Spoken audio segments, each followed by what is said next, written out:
Hello everybody and welcome to the WB Mason Coaches Report. I'm Rachel Vogel here with head women's basketball coach Krista Kilburn-Steveskey. Coach, welcome home. It was a great week in Tennessee. We had a lot of fun, but it was all business as usual. We'll go game by game, but kind of talk about what you saw overall this week.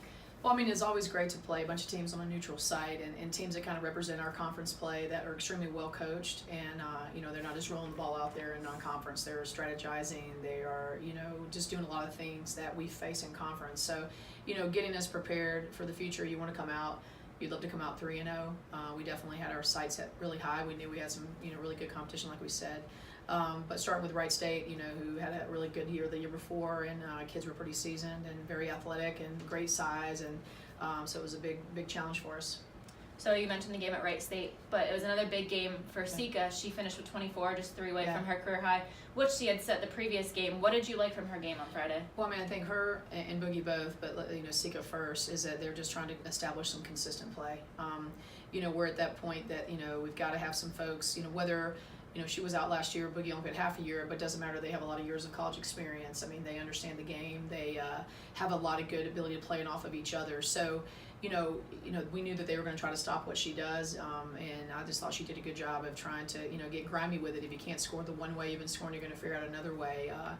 We definitely could have played them much better, as you saw in the third quarter. I mean, we cut it to 8 with about 1:28 left in the third quarter. But one of our things that we got to start quarters better, we got to finish quarters better, and I think that's what we focused on in yesterday's practice, is that we got to start them better, we got to finish them better, because we ended that quarter and we gave up a layup, and then we turned it over, and it kind of took a little bit of momentum away from us, and then we didn't have a very good fourth quarter against them. So, but we did take a lot of energy to get all the way to the point to cut it back from 18, and Sika was part of that, was the part of that charge. Okay, so we'll take it to the next game, Marist, another tough one. But we saw 16 points from Ana Hernandez-Heel with a season-high 4 3-pointers for her. What was working for Ana against Marist? Well, I mean, that's a game that she relates to really well, how they play the system and how they overcompensate help. So we were trying to find her on the backside, and I think she's just getting more comfortable game by game. That was another one that we were competing really well, and we had a lot of defensive slip-ups at times. I think we were up by 2, and then we ended the second quarter, 35-27. So again, what's happening in that little stint there that's causing us. So I think that just kind of a little bit of basketball adversity and not blowing it up. And I thought Ana does a good job of trying to keep us under control and make key buckets when we need it. But again, we need consistency from our core there.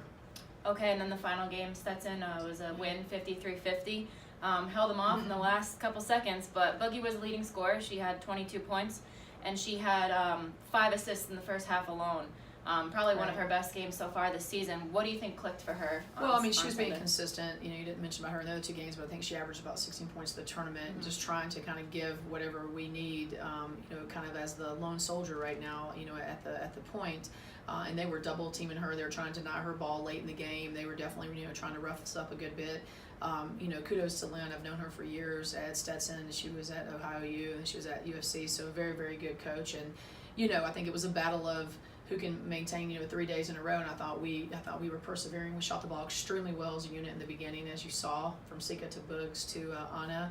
Ana hit a key bucket for us at a crucial time, because then we went several minutes, I don't want to say how many minutes, without scoring. So we got to fix those droughts. But again, give us a little bit of confidence about starting quarters and finishing quarters. Again, I keep saying the same thing over and over again. But consistency is a key for our success. We don't want to be on this roller coaster ride up and down. And I think we're just pushing them every single day about how much we need. We need the core to be consistent, so then we can keep developing our bench. And I think that's where some of the mishap happens. Even from Wright State, where you've got your upperclassmen that are just not paying attention to scout. You can watch the first 5 minutes of the first quarter of that Wright State game. We need core people. It doesn't mean you're not going to make mistakes. It means you're not going to miss some things. It's not that, but we've got to be grounded on the defensive end. And until we're committed to be grounded on the defensive end, do what we need to do, then let players like JK or Val or Kai or Jalen, whoever's in that rotation, Sandra Karsten, P, we would need to maintain some consistency so we can strengthen, and deepen our bench. Okay, so you did mention Boogie. She was, consistent all tournament long. Right. She was definitely a key contributor all 3 games. She was named to the all-tournament team. She scored, like you said, 16.3, 4.7 rebounds and 11 assists during the stretch. How does she stay composed throughout the next stretch? Well, I think that's her maturity. I've been really pleased with that. Like I said, you've been coaching for a long time. Everybody's got things that we're going to work on. If we didn't have it, we wouldn't need coaches. So I just been really proud of her, like just not pressing, letting the game kind of come to her even when she feels those moments. She has great teammates that are telling her, you know you're good and keep leading us, don't get quiet. And Sika's been, I think, bringing out some of the best in Boogs as well. So again, the stronger that we get, the better we're going to get. And there's been some nice comments from teams about my team this weekend, about, hey, we're on the right path, we're in the right process. It's just now we need to make this big jump. And we got a tough one here at home with Sacred Heart, and it's going to challenge us because they're they like to dribble drive like Wright State.